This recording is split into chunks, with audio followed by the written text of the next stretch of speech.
Несколько минут назад в Большом зале республики прошло официальное представление временно исполняющего обязанности главы республики Айсена Николаева.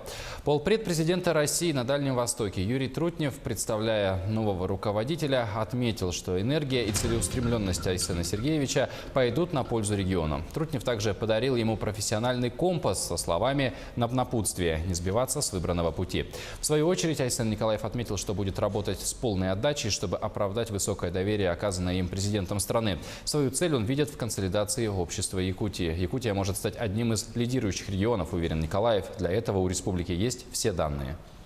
Решение президента России Владимира Владимировича Путина для меня, конечно же, это знак самого высокого доверия. И я буду работать с полной отдачей, чтобы это доверие оправдать. Это, конечно же, огромная ответственность. Огромная ответственность перед народом, перед каждым жителем нашей многонациональной республики. Могу сказать твердо, что приложу все свои силы, весь свой опыт на благо людей. Хотел бы выразить слова глубочайшего уважения Егору Афанасьевичу Борисову. 8 лет он возглавлял республику. Это были годы многоплановой работы, серьезных решений, важных событий в жизни республики.